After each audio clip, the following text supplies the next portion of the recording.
From Eyewitness News, this is Newsmakers. I'm here to announce that I am endorsing Mike for president. Gina Raimondo becomes the first governor in the country to back Mike Bloomberg for the Democratic nomination, spurring speculation she could be his running mate. But can Bloomberg's unorthodox campaign actually work, and how does he respond to critics of his strategy? This week on the first half of Newsmakers, Ted Nesi goes one-on-one with Bloomberg and Raimondo. Then, after a vote-counting fiasco in Iowa, the country's attention is now on our neighbors to the north. On the second half of Newsmakers, a preview of the New Hampshire primary and how it could reshape the presidential race with our political roundtable. Welcome to Newsmakers. I'm Tim White. It was a big week in presidential politics, including here in Rhode Island, believe it or not. Former New York City Mayor Mike Bloomberg held a campaign rally in Providence to announce an endorsement from Governor Gina Raimondo. Raimondo becomes the first Democratic governor in the nation to back Bloomberg's unconventional campaign. After the event, the pair spoke with Eyewitness News politics editor Ted Nesi. Mayor, Governor, thank you for speaking with me today. I appreciate it. Mayor, I have to start with Rhode Island has only 26 delegates. The state is not voting until late April, but not only are you here today with the governor, but your campaign says you're going to open an office, you're going to hire staff. Why is it worth it for such a small state? Well, number one, it's a small state, but it's growing leaps and bounds, and they're leading the ways on a lot of things, and it's because they've got a great governor who I've been proud to support for many years, I think, and as has my daughter, incidentally. She's done fundraisers for you. I think that this is the heartland of America. This is where the incubator for new things and new ways of us reaching out and education and you're in a building that is another one of these new things that is giving people hope in this country. And I want to unite this country, so I'm trying to go to every state so far. I think this is the 25th state. We've been to 60 cities. And I was in Maine and Vermont. They're roughly the same size as Rhode Island. These cities are the incubators for the future of America. Governor, candidly, some Democrats aren't comfortable with Mayor Bloomberg's unorthodox approach to the campaign. Elizabeth Warren said it's dangerous for our democracy. They've said he's trying to buy the nomination with this approach. Why doesn't that concern you? Is that some Democrats, one person? Well, I checked my Twitter feed. I heard it from a couple others this morning, but fair enough, Mayor. But Governor, to those points, you've clearly made a different choice about who to support this year. What goes into your thinking there? For me, it's an easy decision. Mike's a friend. He has an unbelievable track record of delivering. As I said, he's the only one running who's run something. He's run very successfully the largest, most complex city and a large company that he started from scratch. But also, Ted, we have to be unconventional. This isn't about same old, same old. It's not about running the same plays that we've always run. There's more at stake than ever. We have to beat President Trump. And I've decided that Mike is by far the best candidate to beat the president. And I'm happy he's taking an unconventional route because we have to go toe-to-toe with the president. And if Trump's anything, he's unconventional. And so we have to do whatever it takes to win. And I know Mike has the energy and background and stamina and integrity and resources to get it done.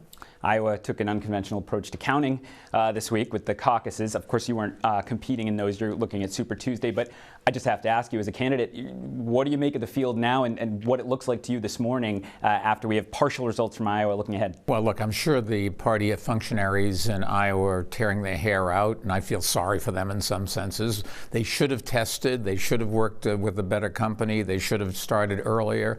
But that's history, and you can't. Now they've just got to recover from that. And in the end, I don't think it's going to matter that much. The votes will eventually get counted, and delegates will eventually get allocated. I don't know. I'm not a prognosticator. I don't know who's up, who's down. It doesn't matter. I'm running against Donald Trump. They're running against each other. And my polls are going up and their polls are going down. If I were them, I'd change their strategies and start focusing on something that's really important for this country. Donald Trump's the wrong guy for the job, and we've got to do something about it. What about the concerns among some in the more moderate wing of the Democratic Party who say, your campaign is harming people like Joe Biden, maybe even Buttigieg now, because you can command a lot of attention? What I miss? So why am I not as important to this country? I've been an American for longer than Mayor Pete has. I've been an American for longer than Joe Biden has. I have a right to run as well. And the public can pick and choose, and nobody, yes, if you vote for one person, you can't vote for the other. That's what elections are all about, to find the best candidate that you think can deliver for this country. Let me ask you about last night's State of the Union. President Trump, you made a major case against President Trump in your speech today, as did you, Governor. He points to a record-long economic expansion, low unemployment, wages, the stock market is up. His polling on economics is pretty good in the Gallup poll. Yep. You know, what, are voters wrong to be relatively pleased with where things are? Look, in every period in office, there's some good times and bad times, and yes, there are a lot of things that are going right, but there are an awful lot of things going wrong. The country's not sharing the wealth across the whole country. There are a lot of people being left out, and you can't bet everything on the stock market going up or down. These things fluctuate, and they'll continue to fluctuate. But I think it's the tone and it's the character.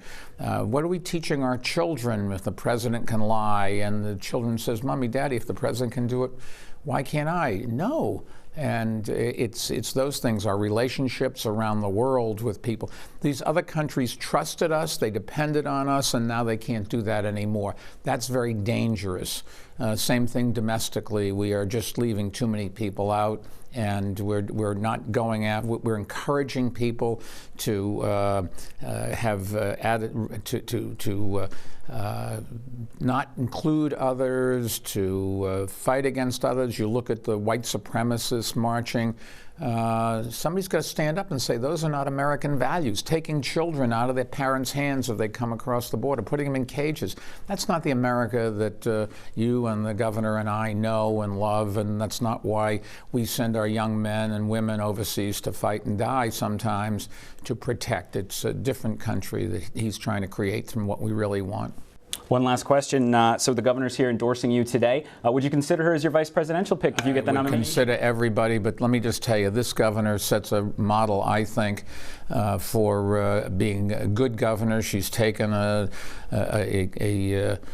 state that had its problems, and she's made it dramatically better. I've watched her for years, and I've been very proud to support her, and I think she has a great future in this country, wherever she decides to go. If he asked, would you accept? Let's first get him the nomination. Let's first get him the nomination. As to the State of the Union, I found it hard to watch because I've served under President Obama, I've served under President Trump, and it's very hard to deliver for Rhode Island with the president as president. He talked last night about providing health care. He has done nothing but try to take away people's health care since he's been president. And I've lived that on the front lines in Rhode Island. I mean, fortunately, we have successfully thwarted his efforts, and we've been able to expand our health exchange.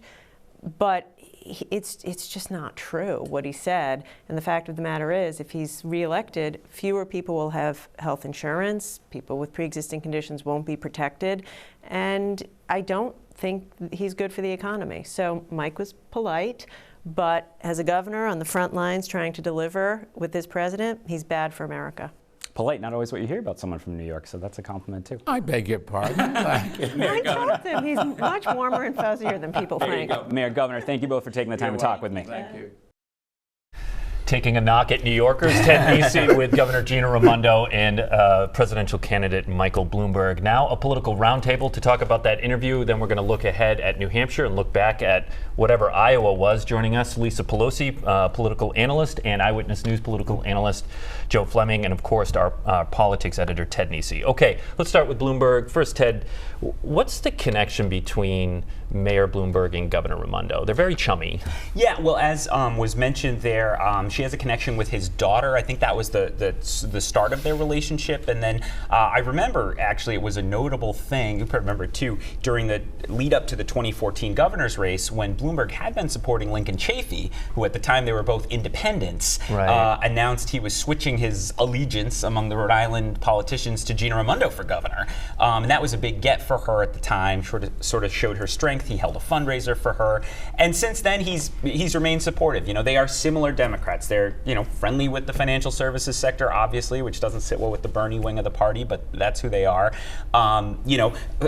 Fairly liberal, but definitely not far to the left. And I think they just align on a lot of things. And as you could see there, I think that's why she went with him. Lisa, Bloomberg has the name recognition. He has the money, $60 billion with a B, I think. Does he have it to be the nominee for the party? I don't think we're going to know that until Super Tuesday, because he made the decision to skip their early caucus, the early primaries, and then to wait to the beginning of March. So until then, we really haven't seen him tested. He's been pretty much able to control his message through the ads that he's been putting, so many ads that he's been putting on TV. Yes, he's gone to some states and he's been doing some campaign, but not being on that stage with all the 15, 17 other candidates to start off, he really hasn't been tested yet on the issues yet. So I don't know yet if he is it until he gets tested. One of Mayor Bloomberg's ads was a little weird to me. It came out with, he was fired at age 30, when it was like, oh, okay, well, he didn't do a very good job. Joe, it's interesting the governor didn't say no when Ted raised the question of would you choose Governor Raimondo as a presidential candidate. They all blah, blah, blah, but she didn't say no. No, she didn't say no. The thing is, too, keep in mind she's term limited. This is her last term. I would more likely see her as a person who's in the cabinet of Michael Bloomberg's than as a vice presidential candidate. She adds the female part to the ticket, but I think he needs more than that to get the liberals. What does he need? What do you mean? He needs someone who's, I think, fairly liberal if he's going to be the nominee. So he would need to look for a Democrat who has more liberal that could bring the Bernie Sanders people into his fold for November. I don't know if Gina could do that because of some things that she's done, such as pension reform in the state of Rhode Island. So two financial sector people side that's by side, not play the that optics well. might Two not Wall be Street great. people, no, I don't think that's going to play well at all. Do you agree with that, Ted? Yeah, I think that's absolutely right. I think, and again, I think, we're going to talk about it more in the second half, but the race is such a mess right now that, I think we're probably talking more seriously about a path for Bloomberg than we would have been even a week ago because of what happened in Iowa, how the polling looks heading up. But yeah, I think for Gina Raimondo, look, I mean, in some ways, I'm sure there was frustration in the Biden camp in particular that she made this decision, right? I mean, he's trying to consolidate the moderate, kind of traditional elected Democrats, and for her to go out and give the imprimatur of a governor and the last head of the DGA, the Democratic Governors Association, to the Bloomberg campaign, which, as Lisa said, is skipping all these early states, isn't a normal traditional campaign. That, I would say, is a bit of a blow. Not to overstate how much Rhode Island and Gina Raimondo matters, but they'd rather have just had her endorse Biden and show a consolidation there. But I think she genuinely isn't sure Biden can go the distance. I think she thinks Bloomberg has it. And by the way, I think she doesn't think it's probably in her own long-term interest to stay aligned with Mike Bloomberg between his resources and connections and everything else. Do any of you think so he can say, I don't have to take anybody's money because I'm independently wealthy, but is there a pitfall to that and from a grassroots perspective where you don't have to go out and actually raise money? I think what we've seen with Bernie Sanders is that he has a tremendous grassroots support. Big support. The people, doing $25, and then they come out and vote, and they talk to their neighbors, and they're out there canvassing to do that. And then when he needs another round, he goes back to them, and they give him some more to have that built-in support. We're going to have no idea until March 3rd if this path that Bloomberg's trying to do is going to work with not taking campaign money. You're totally correct. All that grassroots support helps, and it helped a lot in Iowa. But with Bloomberg, we're going to find out if money can really buy the election. Donald Trump used it well in the primaries. We'll see if Mike Bloomberg could use it very well. 30 seconds because we have to go to break. Just that money that he has, did you feel that money when you were at the event? I mean, it's extraordinary. I've talked now to quite a few people I keep in touch with in politics, and it's just an extraordinary amount of money that the Bloomberg keep up. I mean, he spent over $200 million already, but when you have $60 billion, he's not even feeling it yet. Yeah. And just the resources they had, the infrastructure they quickly put up just for this event in Providence. He had camera crews with him that were following them along the trail, and there's no worries about money. It's just a different thing for the people I know working on that campaign. It's just a different universe. And look, I know people don't love money in politics on either side of the spending and the raising, but it matters a lot. It's expensive to run a campaign. It's expensive to run, and if you have those resources, you can do a lot with it. When we come back, we look back at a turbulent Iowa caucus and ahead to the New Hampshire primary. Stay with us. You're watching Newsmakers.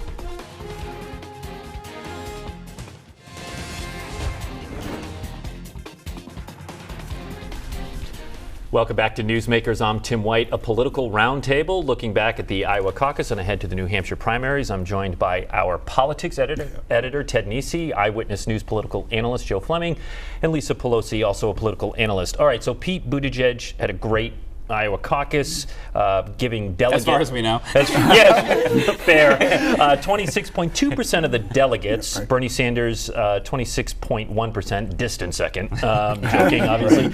Elizabeth Warren at 18%. Joe Biden at 15.8%. Tough go for Joe Biden. We should say, too, before people yell at their TVs, Sanders did get more raw votes, which they've never told us before that number, but the way the delegate math works, it was Mayor Pete. Why do you all think that a 38-year-old mayor from Indiana resonated so well with the Democratic caucus voters in Iowa? You want to start? I think Pete really spent the whole year in Iowa, really working all 99 counties, building organizations. He put everything into Iowa. If he did not do well in Iowa, his campaign was basically over.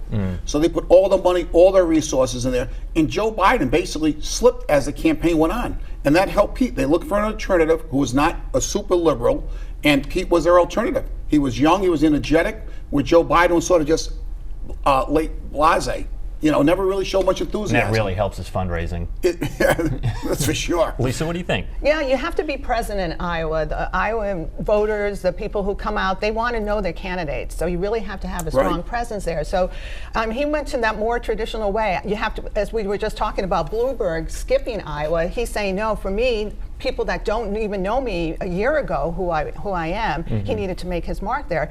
And what's interesting about Iowa, at least on the Democrat side, that they have been able to predict who the Democrat candidate's going to be since 1996.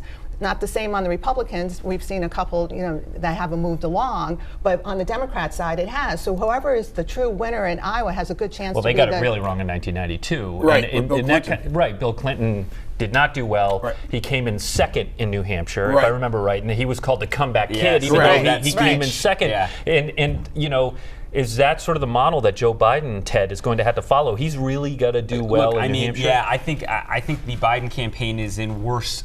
I thought he'd be not in too bad of shape even with a disappointing night in Iowa, because people were kind of expecting him not to do great in Iowa, but I think he did worse than people expected. And I think now they're looking at New Hampshire, he's not looking strong. Pete Buttigieg on the rise. I mean, part of why I think Pete Buttigieg has done so well is he's sort of running a very traditional, future-oriented, Obama-esque message, right? I'm young, the next generation, let's all come together, let's be unified, not super focused on policy. And Democrats, a lot of Democrats like that. He does actually fairly well with seniors, but not that well with young people, even though he himself is a member of the young people. You did an age analysis of the candidate since he brought up age here. Share with us what your findings of the ages are here. Well, because I was a little concerned about Mayor Pete because he's young, so he's 38, so I just wanted to compile the rest of them, and they're all in their 70s.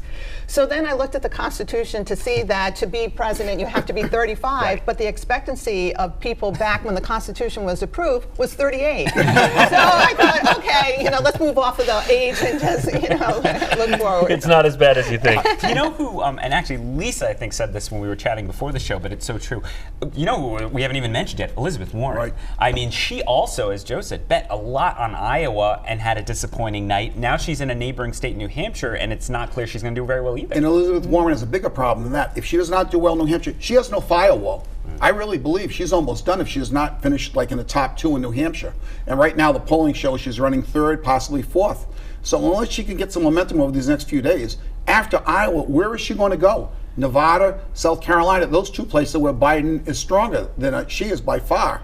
So she has no firewall. Her campaign could really have trouble after New Hampshire. I think what we're really seeing here is there's a split in the Democrats. We have the more moderate side, which is the Buttigieg and the Biden, and the Sanders and the Warren. And Iowa is showing us right now, it seems to be pushing Biden and Warren aside and having those 2 tracks going on with Buttigieg and Sanders. In Iowa, the entrance poll showed 66% of the people going in said they were liberal. So the moderate Democrats got some of those liberals. And that's what they have to keep on doing. The other thing is a little of our conversation reminds me of how we talked about the same group of us in 2016 as we watched Donald Trump, and we spent a lot of time talking about which of the other people would be the one who finally manages to defeat him, and in the end, none of them did. He was the front runner and stayed that way. I think that's how we have to start to think about Bernie Sanders. He is the one who came out nearly won in Iowa, if you're looking at the delegates. He looks like he could pull out a win. He's worked versus Pete Buttigieg in New Hampshire. He runs not so well, I guess, in South Carolina, but then he's been fairly strong in Nevada. And he has, as Lisa said, this incredibly loyal, strong base of support. He raised, I think, $25 million in January alone. So I think right now, you'd bet probably on Sanders unless something big changes. Well, the problem Sanders has is 4 years ago, he had a problem down south. Yeah. On Super Tuesday, March 3rd, there's a lot of there's like 6 southern states voting. We got to see how he does there. If he does really poorly there, that's not going to help him towards the nomination. And after March 3rd, this thing could be a thing that could possibly be a brokered convention, depending on how the delegates are broken up. Remember, they're all proportional on the Democratic side. So these votes could be split. Sanders may be in the lead, but he may only have 35% of the delegates, not enough to get the nomination. All right, I want to shift our focus to President Trump. He did his victory lap this week after the expected acquittal on the impeachment. What impact does the impeachment have for him and for the Democratic Party? Well, I think the most impact that I saw that it had was on Joe Biden. Because a year ago when he announced he was the front runner, and then we started going into the summer, and then Donald Trump made the decision for whatever it was on the Ukraine to go after Joe Biden, and that beat him up a bit. So I was looking at Joe Biden would be the most candidate of concern for Donald Trump. He got very, very weakened by this impeachment trial going forward, just because of his name. Collateral damage really, coming up. So that's the impact that I've seen on the impeachment, the most direct one. And for the president, you have his acquittal, you have good job numbers. One of the best weeks ever for him this week when you think about it. You know, what happened in Iowa, that he's out there saying the Democrats can't even run a primary, how can they run the country? Then he has a State of the Union, which whether you watched it or not, he had a captured audience so he could be out there touting all the things, fact-checked or not, true or not, that he did. And then, so here we are. And then, like you said, the job numbers coming out today shows the economy strong. If this economy stays strong, I think Bernie Sanders would be the best candidate to run against Donald Trump if he had a choice, because Donald Trump would win. I think the other thing too is Gallup had a poll that came out just before the acquittal. The president's job rating is up to 49%. That's the highest it's ever been. So, I mean, he's going through the impeachment, he's going through the trial, and his job rating is going up. That's a good sign for Donald Trump. The other thing is, the good sign is in Iowa, the Democrats expected a huge turnout, such as in 2008 when it was 240,000. The turnout was only about what it was 4 years ago, 160,000. That's not a good sign if you're the Democrat. You're looking for a big turnout because people would be angry with the president. They weren't. Yeah, and I mean, I think, we're used to Donald Trump kind of being on the ropes all the time, right? He lost the popular vote but won the Electoral College. Right after he gets into office, the Comey-Mueller stuff starts. Then there's impeachment. What does a Donald Trump presidency look like when he's used to being president? Well, hold on. I mean, but even before all of that, let's look at his campaign and the Access Hollywood tape. Right, exactly. But doesn't being on the ropes actually benefit him? He likes to have something to run against. I don't disagree, but I'm just curious to see, considering just how unorthodox President Trump is in the first place, how he behaves in the coming months now that impeachment's off the table, Mueller's gone, jobs are strong, the Democrats are a mess. I mean, I just think it's going to be interesting to see now. Ted and Joe, do you agree with Lisa that Bernie Sanders, if the economy is strong, you couched it that way, if that's the case, is Bernie Sanders the best candidate for Donald Trump? I think he is, for the simple reason what the Republicans are going to do in Donald Trump is make Bernie Sanders a socialist, which he says he is. And they're going to play that to the hill. That's going to be the whole campaign. Do you want a socialist running this country, or do you want Donald Trump who has turned the country around, brought unemployment down, stock markets up high, look at your 401k? Bernie Sanders is going to take all that away from you. I wouldn't be surprised if that was the case. My other thought, though, is, again, looking back to 2016, we all thought Donald Trump was the best card Hillary Clinton could have drawn. But what we didn't see at the time was that the impassioned support he drew with his base turned out to be a huge asset. Bernie Sanders would come in with that too. Again, I'm not saying that therefore he'd win, but I do think that is a bit of an X factor. But I think what we have to focus on, there are really strong Trump supporters, and they're really on the Democrat side. Anybody, they don't want Trump. It's the middle people that are trying to figure out where to go. There are people who voted for Trump last time who weren't comfortable with Hillary Clinton, and vice versa. So right now, it could just be, will the people be comfortable with that Democrat, or okay, 4 more years of Trump, I can live with that. All right, real quick, about a minute or so left, Ted. Speaker Mattiello, we've been reporting on a controversial audit the Speaker ordered of the convention center. At the same time, his friend was the focus of a personnel investigation. Now there's a grand jury investigation. We don't have enough time in the show to talk about all the machinations of this story. No matter how that plays out on that side, what is the political impact of this story, this case?